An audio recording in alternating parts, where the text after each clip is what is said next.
जिज्ञासु मित्रों, बहुत बहुत अभिनंदन है आपका इस कार्यक्रम लाइव चर्चा में दिव्य सृजन स्पिरिचुअल चैनल पर। सभी मित्र जो पहले से प्रतीक्षारत हैं उन सभी का अभिनंदन, अभिवादन और स्वागत है सबका। तो आज का जो विषय है, प्राणों पर विजय से मोक्ष होगा, प्रश्नोपनिषद का प्रथम प्रश्न का दूसरा भाग है यह। प्रथम प्रश्न पे हमने चर्चा की, थोड़ा सा हम ले लेते कि प्रथम प्रश्न में जो ऋषि मुनि थे, कबंधी ऋषि ने प्रश्न किया था कि यह जो जीव नाना प्रकार के रूपों को धारण करता है वह कैसे करता है, कि उसका कारण क्या है। यह पहला प्रश्न है प्रश्नोपनिषद का। तो उसी का उत्तर देते हुए महर्षि पिपलाद उत्तर देते हुए कहते हैं कि रई और प्राण, इन दोनों से जीव बंधता है, जीव बनता है, और रई और प्राण से मिलकर ही वह अनेक रूप धारण करता है। अब रई का जो कारक देवता है या कारक तत्व है वह चंद्रमा है, और प्राण का जो कारक है वह सूर्य है। इस प्रकार से बताया गया।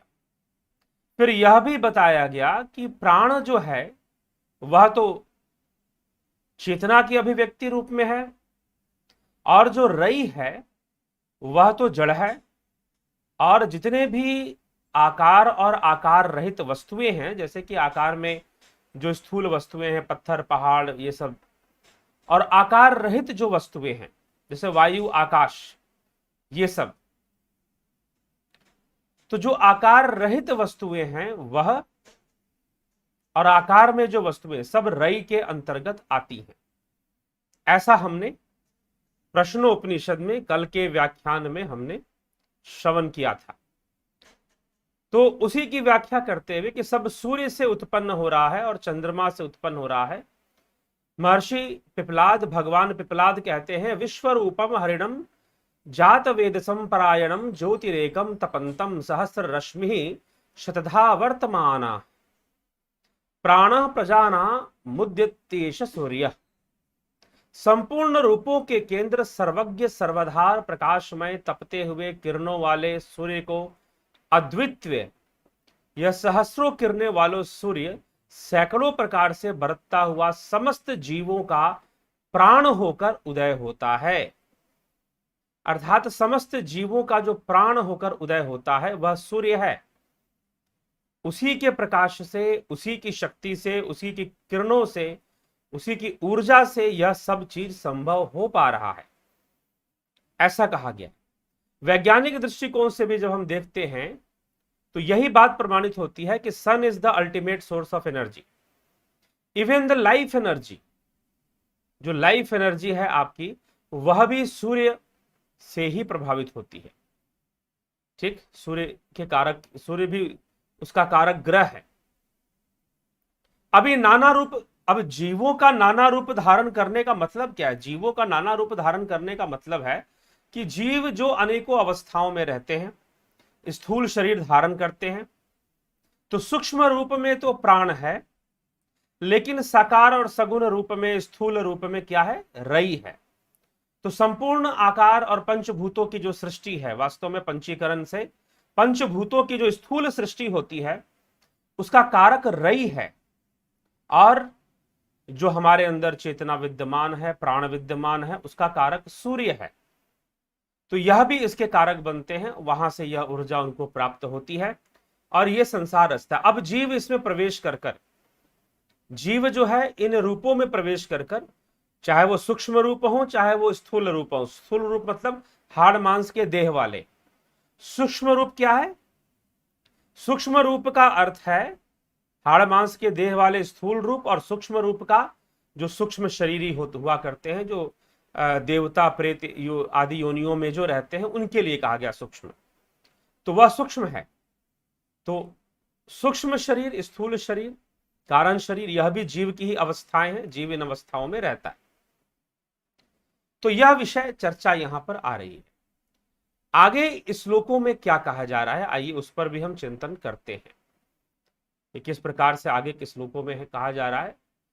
तो कहा गया कि संवत्सरो वय प्रजा, अब सूर्य की महिमा है। अब यहां पर अगले श्लोकों में सूर्य की महिमा गाई गई है, सूर्य देव की महिमा यहां पर मिलती है। संवत्सरो वै, क्या है संवत्सरो, तो जो संवत्सर के बारे में यहां पर कुछ कि हमारे साल के अंदर ना दो अयन हुआ करते हैं, दक्षिणायन और उत्तरायण, ठीक, उन्हीं से इसका संबंध बनता है, दक्षिणायन और उत्तरायण से। तो संवत्सर जो हैं उनके बारे में यहां पर चर्चा मिल रही है इस श्लोक के अंतर्गत। संवत्सरो वै प्रजापतिस् तस्यायने दक्षिणम चोत्तरम च तदे ह वै तदिष्टा पूर्ते कृतमुत्युपासते ते चांद्रमसमेव लोकम भिजयन्ते त एव पुनरावर्तन्ते तस्मादेत ऋषयः प्रजा कामा दक्षिणम प्रतिपदन्ते एष ह वै रैर्यः पितृयाण। अर्थात वे संवत्सर ही प्रजापति हैं। संवत्सरों को प्रजापति माना जा रहा है यहां पर, प्रजा के पति अर्थात जीवों के पति, वह संवत्सर ही प्रजापति हैं। उनके दो अयन हैं, एक दक्षिण और दूसरा उत्तर। दक्षिणम च उत्तरम च तत ये ह तत इष्टापूर्ते वै, वहां मनुष्यों जो लोग निश्चय पूर्वक इन इष्ट और पूर्त कर्म को ही करने योग्य कर्म मानकर उनकी उपासना करते हैं, वे चंद्रमा के लोकों को ही जीतते हैं, ठीक, अर्थात प्राप्त होते हैं, पुनः लौट कर आते हैं। इसीलिए संतान की कामना वाले ऋषिगण दक्षिण मार्ग को प्राप्त होते हैं। यही रई है जो पितृयान मार्ग से भी जाना जाता है, दक्षिण की ओर, ठीक। तो इसे पितृयान मार्ग से भी इसको जाना गया, यह भी साथ में यहां बताया गया। और यह दक्षिण का मार्ग है, जो संसार की कामना करते हैं, संतान की कामना करते हैं, संसार में रहते हुए वह दक्षिण मार्गी बनते हैं, अर्थात दक्षिणायन की ओर जाते हैं, ठीक।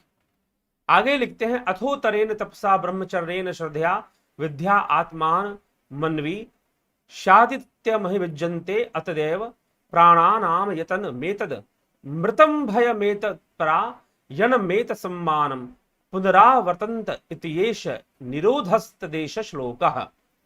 किंतु तपस्या के साथ ब्रह्मचर्य पूर्वक श्रद्धा से युक्त होकर अध्यात्म विद्या के द्वारा आत्मा की खोज करके, अध्यात्म विद्या के द्वारा आत्मा की खोज करके विद्या आत्मानम अनविश्य, क्या कहा गया, विद्या आत्मानम अनविश्य, अर्थात आत्म अनुसंधान की बात यहां पे कही जा रही है कि भली प्रकार से जो तपस्या करने वाले जो योगी महात्मा हैं, जो ऋषि मुनि हैं, किंतु तपस्या श्रद्धा ब्रह्मचर्य इन सब के द्वारा अध्यात्म विद्या के द्वारा विद्या आत्मानम अनविश्य, आत्मा की खोज करके उत्तरेन सूर्य लोक को जीत लेते हैं, उत्तरेन सूर्य लोक को जीत लेते हैं।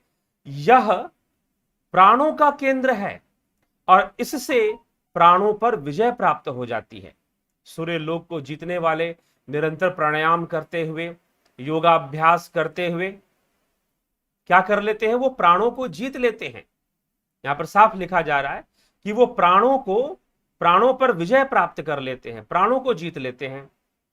तो फिर से पढ़िए क्या कहा गया, अथ तपसा ब्रह्मचर्येन श्रद्धया विद्या आत्मानम अनविश्य उत्तरेन आदित्यम एतत् वै प्राणानाम आयतनम एतत् अमृतम अभयम एतत् परायणम एतस्मात् कहा गया। अर्थात तात्पर्य किससे है कि जो जीवों का जो प्राण है उनके बारे में कहा जा रहा है कि सूर्य से उत्पन्न है। तो निरंतर प्राणायाम करने वाले, ब्रह्मचर्य रूपी साधना करने वाले जो साधक हैं, जो योगी हैं और अभ्यासी हैं, उनके लिए यहां पर बात कही जा रही है कि ऐसा करने वाले वह पुनः लौटकर नहीं आते। इस प्रकार निरोधात्मक क्रिया के द्वारा यहां पर शब्द प्रयोग हो रहा है, ना पुनः आवर्तन्ते इति एष निरोधः तत एष श्लोक। यह श्लोक यही बता रहा है कि सूर्य लोक पर अपनी तपस्या से सूर्य लोक पर विजय प्राप्त करना मतलब प्राणों पर विजय प्राप्त करना। ये यहां पर साफ साफ लिखा जा रहा है। क्या होता है, कैसे होता है प्राणों पर विजय? फिर से सुनिए इस श्लोक का अर्थ। अथ तपसा ब्रह्मचर्य श्रद्धा विद्या आत्मानम अन्विष्य, किंतु तपस्या के साथ ब्रह्मचर्य पूर्वक श्रद्धा से युक्त होकर अध्यात्म विद्या के द्वारा आत्मा की खोज करके उत्तरायण मार्ग से सूर्य लोक को जीत लेते हैं। यह सूर्य ही तो प्राण है, प्राणों का कारक है, वह प्राणों का केंद्र है, और ऐसा जानने वाले, आत्मा को जानने वाले प्राणों पर विजय प्राप्त कर कर यह अमृत निर्भय पद है, यह परम गति को प्राप्त होते हैं, पुनः लौटकर नहीं आते। इस प्रकार निरोध हो जाता है, जितनी भी चित्तवृत्तियां हैं और जितने भी संस्कार हैं उन सब का निरोध इस प्रकार से हो जाता है। वह योगी जो आत्मा को जानने वाले हैं, आत्मा को जान करके इस प्रकार से ऐसी अवस्था को प्राप्त होते हैं, प्राणों पर विजय प्राप्त कर कर वह क्या हो जाता है, प्राणों पर विजय प्राप्त करके मोक्ष को प्राप्त करते हैं।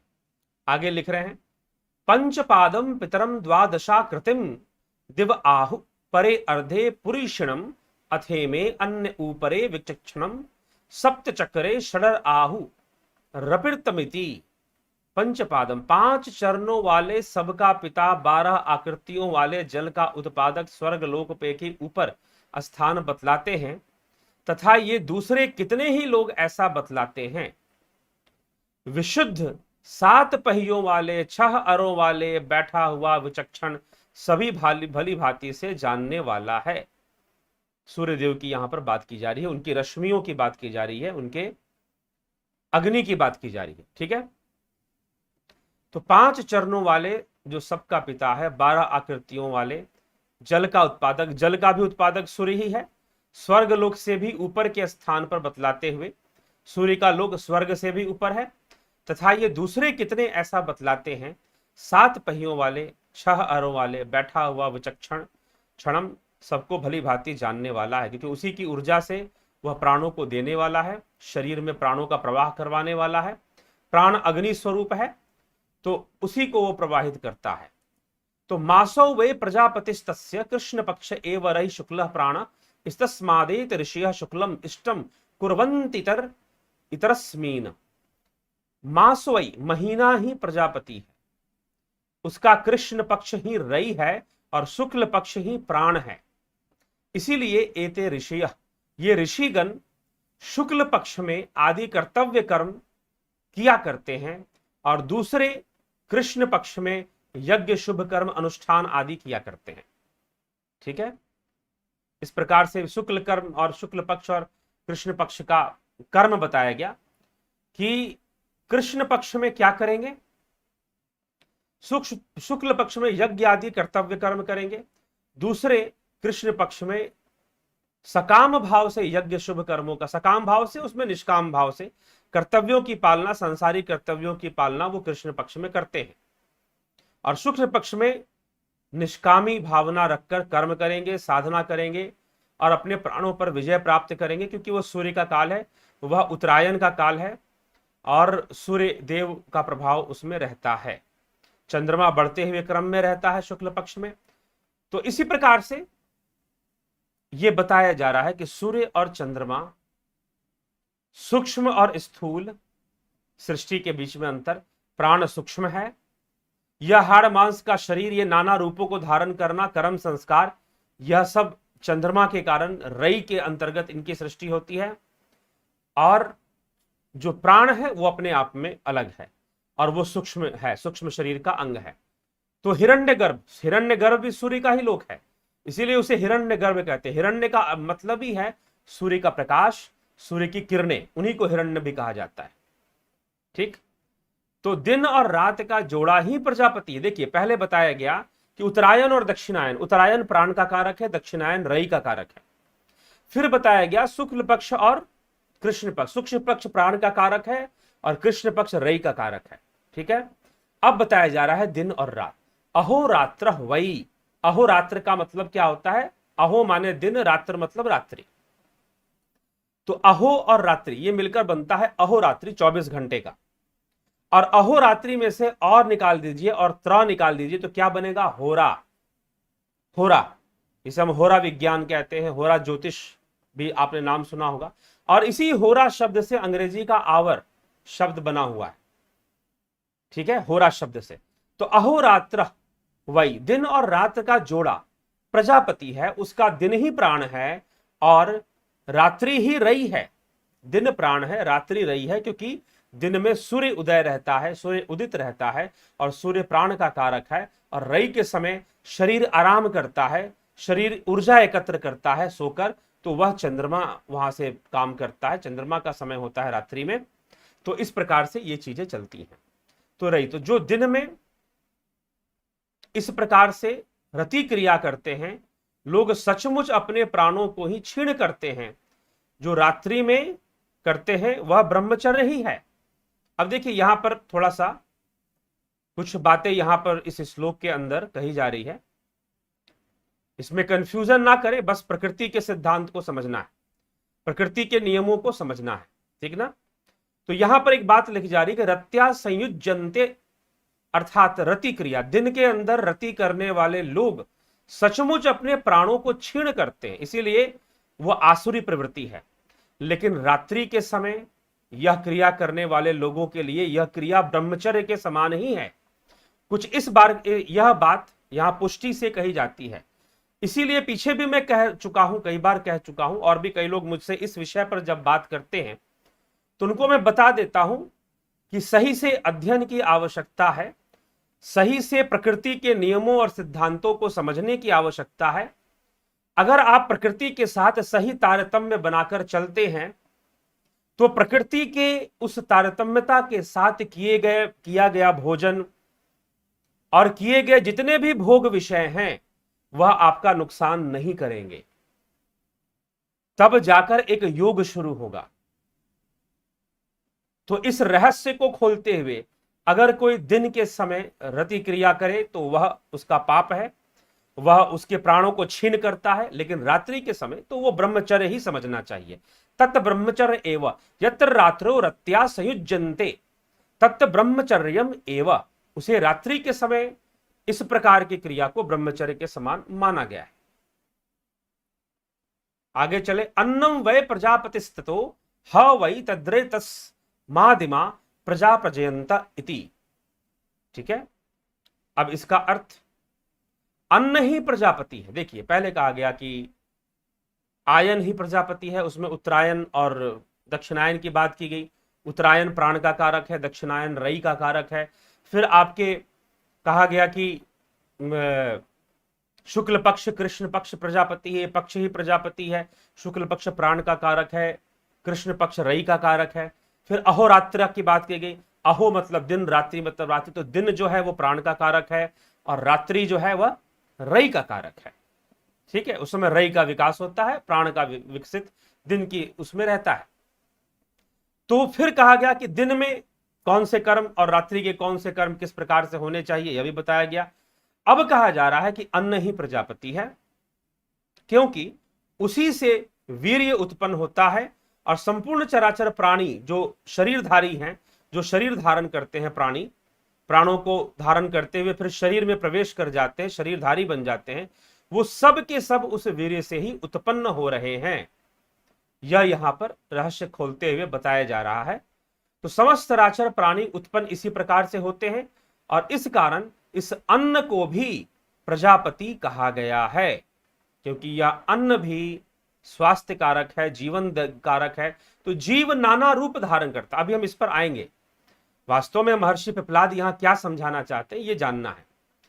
तधे ह वै तत् प्रजापति व्रतम चरन्ति ते मिथुन मुत्पापद्यन्ते तेषामे वैश ब्रह्म लोको येषाम तपो ब्रह्मचर्यम येषु सत्यम प्रतिष्ठितम। ये जो कोई भी निश्चय पूर्वक उस प्रजापति का व्रत का अनुष्ठान करते हैं वे जोड़े को उत्पन्न करते हैं जिनमें तप और ब्रह्मचर्य, जिनमें सत्य प्रतिष्ठित है, उनको यह ब्रह्मलोक मिलता है, उनको ब्रह्मलोक की प्राप्ति होती है। जो प्राणों पर सही विधि से साधना करते हुए, नियम से जीवन जीते हुए प्राणों पर विजय प्राप्त करते हैं। तेषा मसौ विरजो ब्रह्म लोको न येषु जिह्नम नृत्य न माया, जिनमें ना तो कुटिलता, झूठ तथा न माया है, उन्हीं को विकार रहित शुद्ध ब्रह्म लोक की प्राप्ति होती है। यहीं पर यह विषय समाप्त होता है। महर्षि कबंधी का जो प्रश्न था कि नाना प्रकार के जीव नाना प्रकार के रूप कैसे धारण करते हैं, कैसे धारण करते हैं, इसी की व्याख्या महर्षि पिपलाद ने की है। अब आइए, अब श्लोकों के माध्यम से हमने सुन लिया, अब थोड़ा सा इसका सार समझते हैं कि पूरी पूरी बात कही क्या गई। प्रश्न अब फिर से एक बार समझ लीजिए कि प्रश्न क्या है और प्रश्न का उत्तर क्या है, क्योंकि श्लोक श्लोक पढ़ने में हो सकता है कि कल कुछ लोग ना सुने, आज सुन रहे हो, और तो कल वाला भी सुन लें, अच्छा रहेगा। लेकिन आज हम स्पष्ट कर रहे हैं, सीधा सीधा प्रश्न ये किया जा रहा है, कबंधी ऋषि का प्रश्न है कि यह जो जीव है वो नाना रूपों को धारण करता है, नाना योनियों में जाता है, शरीरों को धारण करता है, अनेक अवस्थाओं में रहता है, तो भला यह कैसे संभव होता है, इसका कारक क्या है? जीव की उत्पत्ति और फिर उसके नाना रूपों का धारण करना, क्योंकि वास्तव में जीव हमेशा किसी न किसी रूप में रहता है। जीव की अपनी कोई स्वतंत्र अवस्था नहीं है, वो हमेशा किसी न किसी रूप या अवस्था में बना रहता है, या स्थूल कारण सूक्ष्म वह तो है ही, लेकिन बाहरी स्थूल जगत में भी वह अनेकों रूप धारण करता है। वह शरीर भी धारण करता है, मानव तन धारण कर लेगा, पशु जीवन में भी जा सकता है, अनेकों रूपों में आ सकता है। तो यह कैसे होता है? तो उसी का उत्तर देते हुए महर्षि पिपलाद, भगवान पिपलाद उत्तर देते हैं कि यह दो चीजों से होता है, रई और प्राण। अब वो कहते हैं कि रई क्या है, रई को समझाते हैं। यह संपूर्ण चराचर जगत जिसमें चलायमान वस्तुएं हैं, चलायमान, कुछ अचल चल हैं, कुछ अचल हैं, कुछ आकार रहित हैं, कुछ आकारवान हैं। तो यह संपूर्ण जो जगत है उसमें तुम्हारा शरीर भी आ गया, तो यह सब रई की श्रेणी में आ जाएगा। पंचभूतों से बना हुआ जगत ये रई की श्रेणी में आ जाएगा। अब उसमें जो चेतना का प्रभाव है, चेतना की अभिव्यक्ति स्थूल देह में प्राणों के रूप में हो जाती है। बिना प्राणों, बिना चेतना के प्राणों की अभिव्यक्ति नहीं हो सकती। वैसे तो बिना चेतना के कुछ भी अभिव्यक्ति नहीं हो सकता, उस आत्मा के बिना कुछ भी है ही नहीं। लेकिन प्राण और रई, इन दो तत्वों से मिलकर जीवत्व, जीव नाना रूप धारण करता है। तो अब इसी को समझाने के लिए रई और प्राण को बताया गया। अब रई क्या है, प्राण का है, इनके कारक कौन है? तो प्राण का कारक सूर्य बताया गया। प्राण रूपी जो ऊर्जा है, उसको ऊर्जा कहां से प्राप्त हो रही है, उसका तत्व कहां से मिल रहा है? तो सूर्य की रश्मियों से मिल रहा है, सूर्य की किरणों से मिल रहा है। और रई रूपी जो तत्व है, जिससे चल अचल वस्तुओं का निर्माण या फिर जो कुछ भी हुआ है, उसके कारक कौन है? चंद्रदेव हैं, उसके चंद्रमा कारक बन जाते हैं। तो इस प्रकार से उनके कारण बताया गया कि सूर्य की ऊर्जा से जीवन संभव है। स्थूल शरीर का जीवन सूर्य की ऊर्जा से संभव है, और सूक्ष्म जगत भी जो है, उसमें भी जो प्राणों का प्रवाह है सूक्ष्म रूप में, वह भी उसी की ऊर्जा से चल रहा है। उसका भी, क्योंकि ग्रहों का भी अपना सूक्ष्म रूप है, तो वह भी चल रहा है। एक तो नाना रूप धारण करने का ये कारक बन रहे हैं। अब इनमें यह किन किन रूपों में, क्योंकि देखिए, अगर उत्तरायण होता है और दक्षिणायन होता है, उसका कारक कौन है? सूर्य है। शुक्ल पक्ष होता है, कृष्ण पक्ष होता है, कारण चंद्रमा है। दिन होता है, रात्रि होती है, कारण सूर्य है। और वैसे चंद्रमा की अपनी शक्ति तो है नहीं, चंद्रमा की भी ऊर्जा सूर्य पर ही निर्भर है, लेकिन चंद्रमा का प्रभाव अधिक होता है फिर भी। तो इस प्रकार से ये दो ग्रह भी इसको कंट्रोल करते हैं, इन ऊर्जाओं को, इस एनर्जी को कंट्रोल करते हैं, बैलेंस अवस्था में एनर्जी को रखते हैं, जिससे कि प्रकृति के अंदर सृष्टि, पृथ्वी के ऊपर सृष्टि चलती रहती है। सब प्रकृति का ही अंग है, ठीक है। अब इनमें दो प्रकार के साधक भी हैं, दो प्रकार के उपासक भी हैं, तो उनका भी बारे में बताया गया कि दो प्रकार के साधक कौन कौन से हैं। एक जो संसार की साधना करने वाले हैं, जो स्थूल वस्तुओं की साधना करने वाले हैं, जो कि सांसारिक कामनाओं को पूर्ण करने के लिए तपस्या आदि करने वाले हैं, वो रई साधक की श्रेणी में चले जाएंगे। और एक प्राण साधक जो प्राणायाम करते हुए, योगाभ्यास करते हुए, ब्रह्मचर्य, श्रद्धा और इस तरह के अभ्यास करते हुए वो प्राणों पर विजय प्राप्त करते हैं, और वह मोक्ष को प्राप्त करते हैं, वो आत्मा को जानकर, आत्मा का अनुसंधान, आत्म अन्वेंशया, आत्मनम अन्वेंशया, इस प्रकार से शब्द का प्रयोग किया है इस श्लोक के अंदर महर्षि पिपलाद ने। तो आत्मा को जानकर, वो प्राणों पर विजय प्राप्त करने वाले आत्मा को जानकर, उनका पूरा नियंत्रण सूर्य लोक पर आता है, हिरण्य गर्भ लोक पर आ जाता है, क्योंकि वो प्राणों पर विजय प्राप्त कर लेते हैं। तो ऐसे प्राणों पर विजय प्राप्त करने वाले जो योगी हैं वह परम धाम को प्राप्त होते हैं, उनका आवागमन नहीं होता है, इस प्रकार से बताया गया। तो उनके गुणों को बता दिया गया, लेकिन बताया तो जा रहा है कि जीव नाना रूप कैसे धारण करता है। तो जीव नाना रूप इस प्रकार से धारण करता है। अब इसी में सूर्य और चंद्रमा से मिलकर, सूर्य और चंद्रमा से मिलकर, सूर्य और चंद्रमा के प्रभाव से ही जीव क्या करता है, जीव क्या करता है, रति क्रिया करता है, और उस रति क्रिया से संतान की उत्पत्ति करता है, और जीव उस संतान के रूप में नया रूप धारण कर लेता है। तो वह जो क्रिया हो रही है वह भी सूर्य और चंद्रमा का उसमें बहुत ज्यादा योग होता है। तो दिन के समय ऐसी क्रियाओं को करने वाले अपने प्राणों को क्षीण करते हैं और गलत दिशा में चले जाते हैं, लेकिन रात्रि में यही क्रिया करने वाले तो ब्रह्मचर्य का ही पालन कर रहे हो, कुछ ऐसा यहां पर कहा गया कि वह ब्रह्मचर्य ही है अगर रात्रि में कोई ऐसी क्रिया करता है तो, क्योंकि रात्रि में क्या है, उसकी मर्यादा है और उसमें चंद्रमा का तत्व है।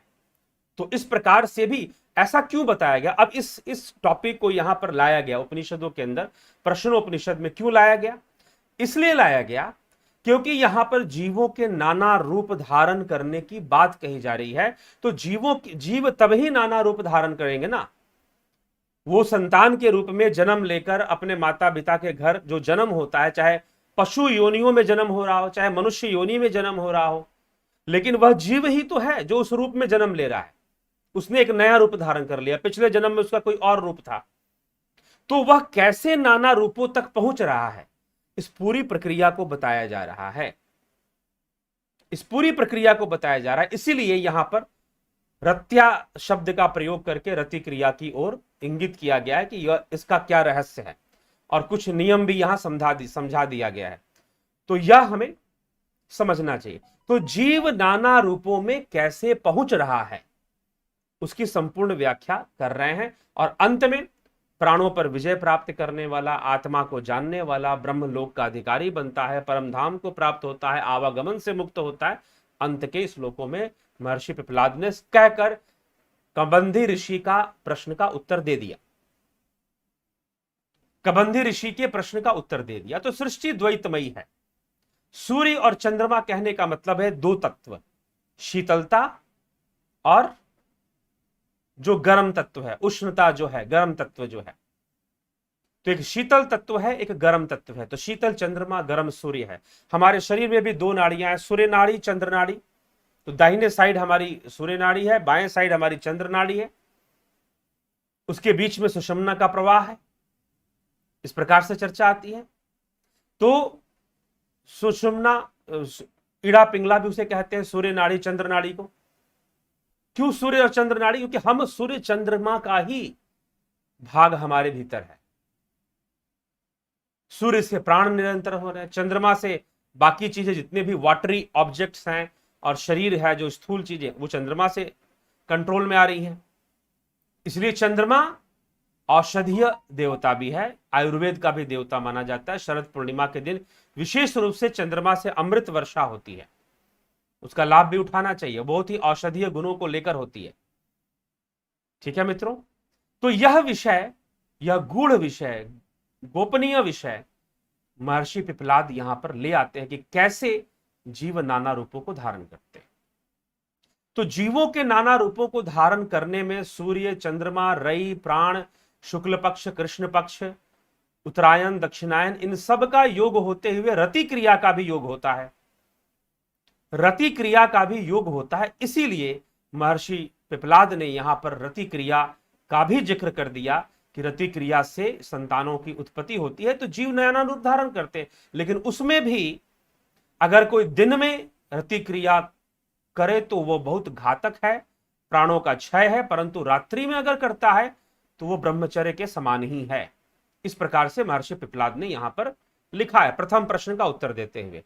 तो जिज्ञासुओं, मित्रों, क्योंकि उस क्रिया के माध्यम से भी जीव तो रूप धारण कर रहा है ना, इसीलिए उसकी चर्चा उन्होंने की है।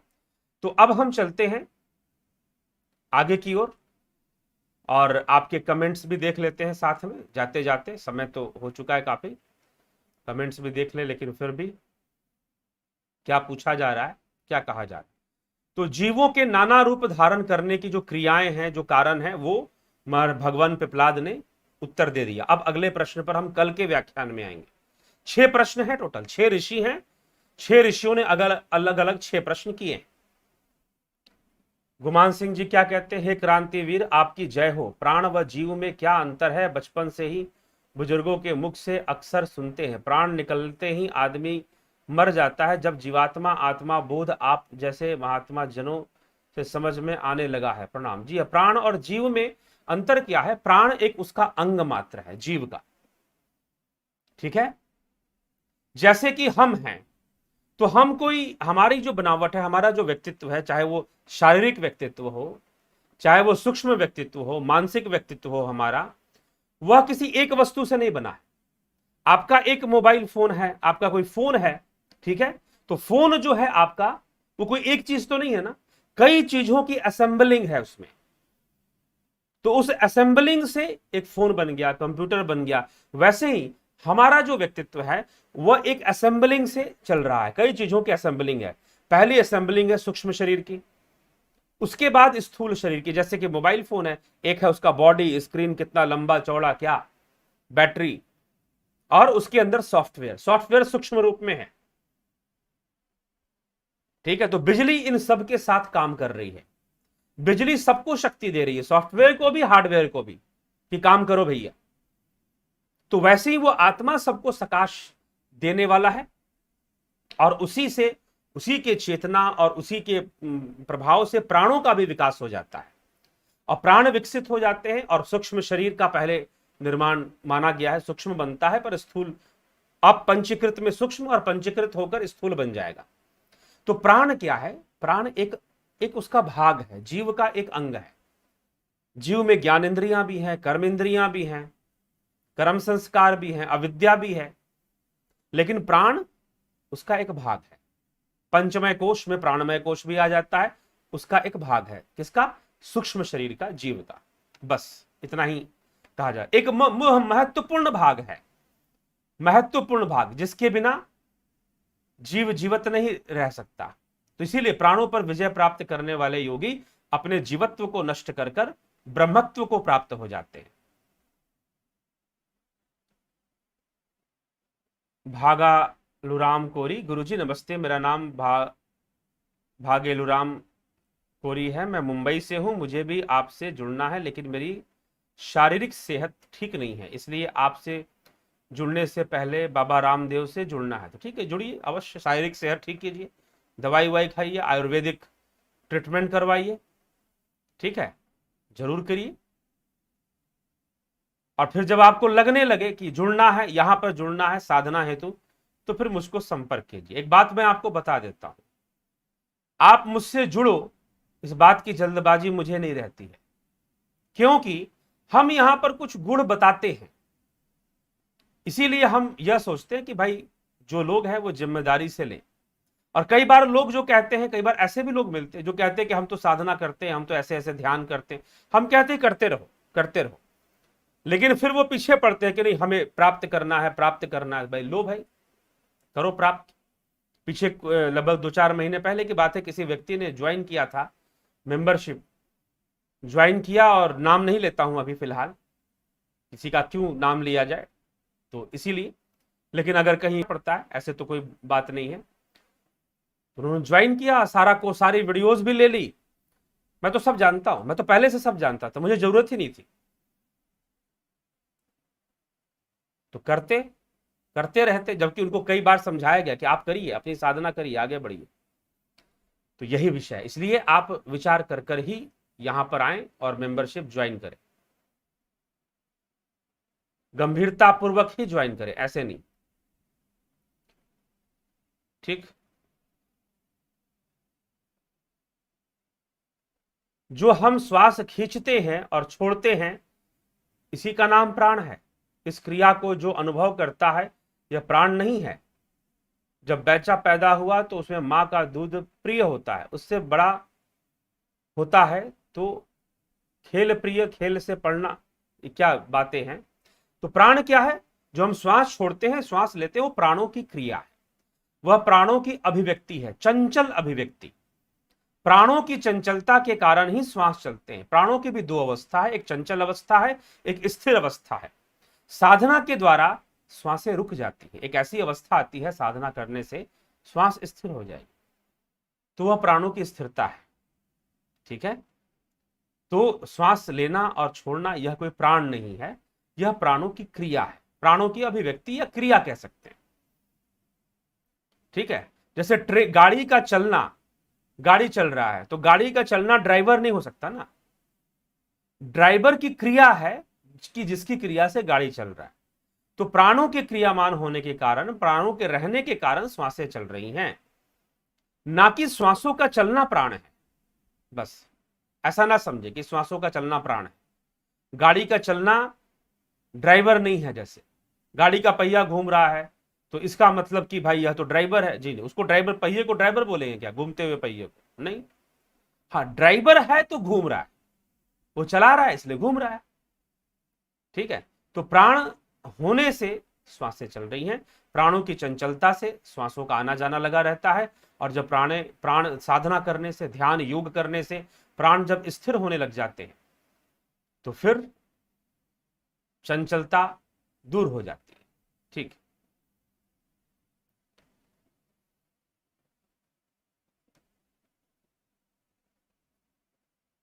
हरिओम तत्सत जी, गुमान सिंह जी, हरि दिंस्ता जी, उमेश पांडे जी, ब्रह्मपाल कुमार जी, जगत नारायण जी, राजू पाल जी, अजीत भाई पटेल जी, भोलेनाथ अपने पास जी, हरिओम तत्सत जी, महेश राम पिस्दा जी, जोंती दत्ता जी, माधुरी कोले जी, अमित शर्मा जी, उमेश पांडे जी। धर्म में मेरे गुण धर्म नहीं है, तो प्राण को ख्याल के द्वारा धीरे धीरे ऐसी प्रेरणा कर कि सम और शांत हो जाए। साधना से ही होगा, मात्र ख्याल और इमेजिनेशन करने से नहीं होगा, साधना से ही होगा, प्राणायाम की क्रियाओं से होगा। करें प्रभावशाली प्राणायाम की क्रियाएं करने से निश्चय ही शांत हो जाता है।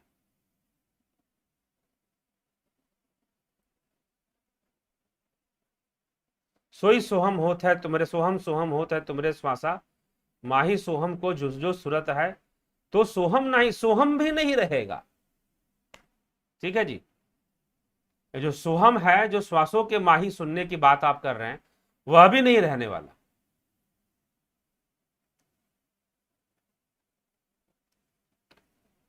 गुरुजी, मेरा मन सिर्फ आध्यात्मिक वीडियो देखने का करता है, मन लगातार ये चाहता है कि कुछ नया जाने अपने बारे में। इससे मेरी रुचि मेरे बिजनेस में भी सही से नहीं थी। कृपया नहीं, बिजनेस भी करिए, अपने कर्तव्य रूप में जितना करना है उतना करना ही चाहिए, कर्तव्य रूप में, आसक्ति से नहीं, कर्तव्य रूप में। बिजनेस के काम के समय भी मन नहीं रहता, आध्यात्मिक देखने का करता। अच्छी बात है, अच्छी बात है, लेकिन ऐसा भी हो सकता है, शुरुआत में ऐसा होता है, लेकिन जब हम अध्यात्म को जानने लग जाते हैं तो समझ में आ जाता है कि हम अपने कर्मों और कर्तव्यों की पालना भी कर सकते हैं, अच्छे से और बेहतर तरीके से कर सकते हैं। तो हरे ज्योति सूरज प्रकाशे जेही में दुनिया भोगेगा। ठीक है जी, जय गुरु जी।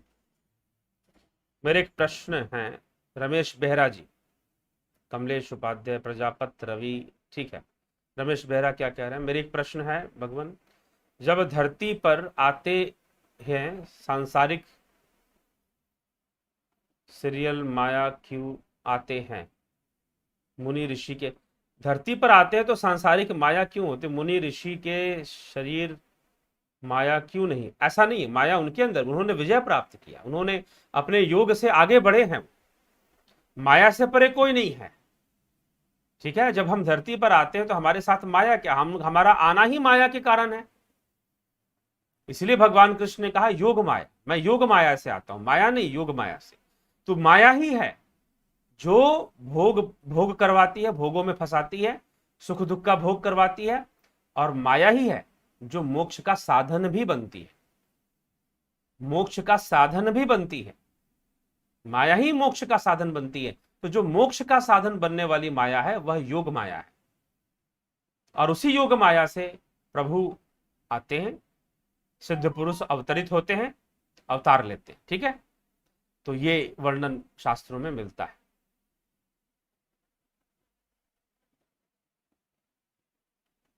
तो इसी प्रकार से हम करेंगे। गुरु जी अपंचीकृत की सूक्ष्म व्याख्या रखने की अनुकंपा करें। हाँ रखेंगे, वैसे वेदांत का मुख्य विषय है, कई बार सूक्ष्म रूप से रखा ही है, लेकिन उसका एक अनुपात है, एक निश्चित अनुपात में तत्वों का मिलन होता है जिससे कि दूसरे तत्व बनते हैं। तो उस अनुपात को समझाने के लिए एक दिन ले आएंगे इस पर व्याख्यान, चिंतित ना हो। ठीक है, कोशिश करेंगे जल्द से जल्द ले आने का।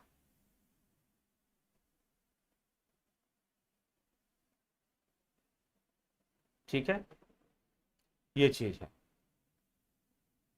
श्वासों को जो आदेश देकर धीरे समय के लिए, थोड़े समय के लिए रोक देता है, वह नहीं, उस क्रिया की बात नहीं कर रहे हैं।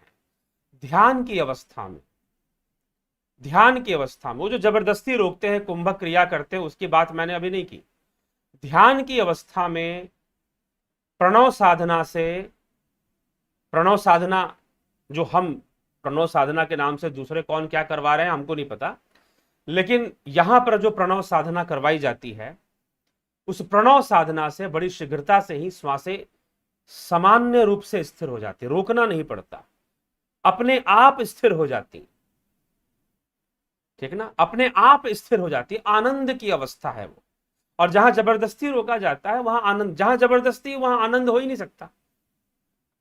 ठीक ना, तो वो श्वासों का रोकना आनंद की अवस्था। ठीक है, एकाग्र आनंद, उसमें एकाग्रता अद्भुत रूप से विकसित होती है और प्राण स्थिर अवस्था में चले जाते हैं। उसमें श्वासों पे काम नहीं होता, प्राणों पर कार्य होता है।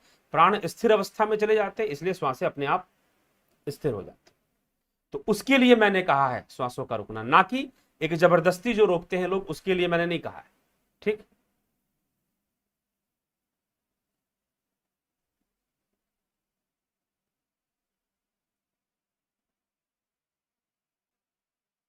सूर्य आत्मा पूषक को कहा गया, हिरण्यगर्भ का सूर्य आत्मा पूषक, पोषक, सूर्य को भी हाँ कहा गया, पूषा कहा जाता है, पोषण करने वाला होने से पूषा भी कहा गया है।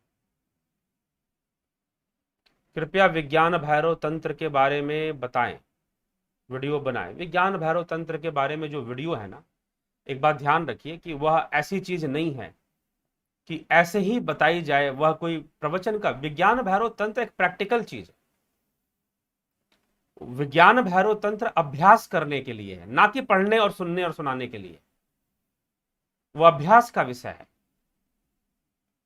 तो हमारी जो कोर्सेस है, जुपिटर मेंबरशिप है, सन मेंबरशिप है, उसमें उसका समावेश है। विज्ञान भैरव तंत्र के जो टेक्निक्स हैं उसका थोड़ा समावेश आपको मिल जाएगा। जिन्होंने किया है वो शायद ना जानते हो कि वो क्रिया कहां से आई है, लेकिन विज्ञान भैरव तंत्र, तो विज्ञान भैरव तंत्र कोई ऐसा कोई चीज नहीं है जिसके ऊपर बहुत बोला जाए, समझाया जाए।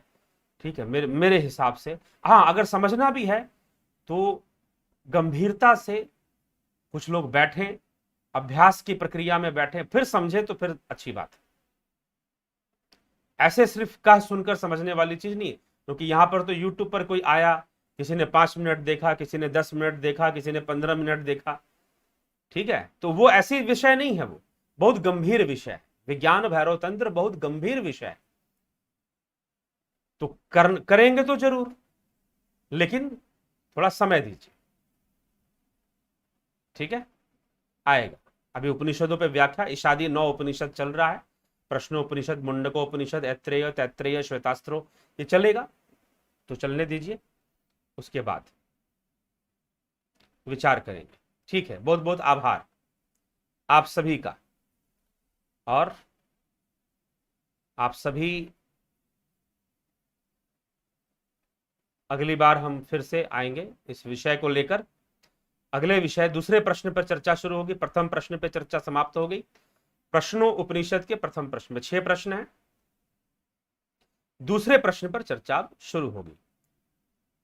तो विराम देते हैं और आपसे विदा लेते हैं। बहुत बहुत आभार आप सभी का जुड़ने के लिए, प्रश्न करने के लिए। जो प्रश्न छूट रहे हैं उन पे आगे चर्चा हो जाएगी। अगर एक दो कोई आपका इसमें रह गया हो किसी का, तो ज़्यादातर तो मैंने सब बोल ही दिया है, लेकिन अगर किसी का रह गया हो तो आगे उस पर चर्चा हो जाएगी।